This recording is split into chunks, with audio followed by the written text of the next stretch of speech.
5 ప్రధాన జలాశయాల్లో పాప వినాశనం డ్యామ్ ఒకటి. ఈ నీరు పవిత్రమైనదిగా భక్తులు నమ్ముతారు.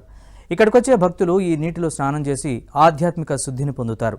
అలాంటి డ్యాంలో బోటింగ్ సౌకర్యం ప్రవేశపెడితే ఇది ఒక తీర్థయాత్ర స్థలం కంటే విహార కేంద్రంగా మారే ప్రమాదం ఉందని భక్తులు ఆందోళన వ్యక్తం చేస్తున్నారు.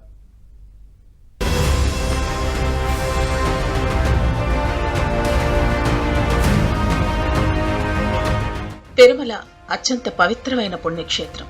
ఇక్కడ పాప వినాశనం జలాశయం భక్తులకు పుణ్యస్థలంగా ప్రసిద్ధి చెందింది. ఇక్కడ స్నానం చేసి ఆ నీటిని తలపై చల్లుకుంటే పాపాలు తొలగిపోతాయని భక్తుల విశ్వాసం. అలాంటి పవిత్ర స్థలంలో ఏపీ ప్రభుత్వం అటవీశాఖ ఆధ్వర్యంలో బోటింగ్ ట్రయల్ రన్ చేపట్టింది. అయితే పవిత్ర పాప వినాశనం డ్యాంలో బోటింగ్ ను ప్రవేశపెట్టాలన్న నిర్ణయం పట్ల భక్తులు అభ్యంతరం వ్యక్తం చేస్తున్నారు.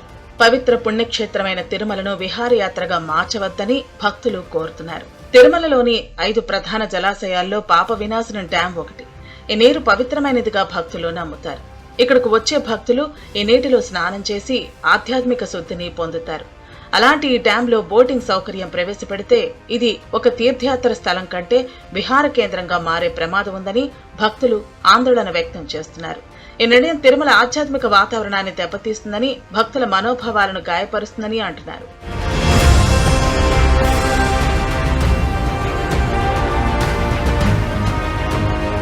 బోటింగ్ ట్రయల్ రన్ పై భక్తుల నుంచి అభ్యంతరాలు రావడంతో అధికారులు స్పందించారు. బోటింగ్ అంశంలో స్పష్టత ఇచ్చారు. సెక్యూరిటీ ఆడిట్ లో భాగంగా ప్రయోగాత్మకంగా బోటింగ్ టీం అక్కడ పర్యవేక్షించిందని వివరణ ఇచ్చారు.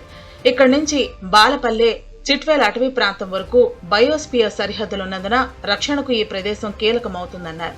ప్రభుత్వ ఆదేశాల మేరకు బయోస్పియర్ రిజర్వ్ పరిధిలో ఎకో టూరిజం అభివృద్ధికున్న అవకాశాలను పరిశీలిస్తున్నామని తెలిపారు.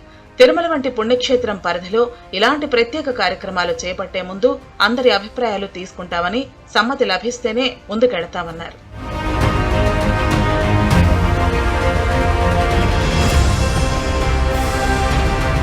తిరుమలకు ఏటా కోట్లాది మంది భక్తులు వస్తారు. కాబట్టి బోటింగ్ వంటి సౌకర్యాలు ఏర్పాటు చేస్తే అదనపు ఆదాయాన్ని తెచ్చిపెడతాయని ప్రభుత్వం భావించవచ్చు.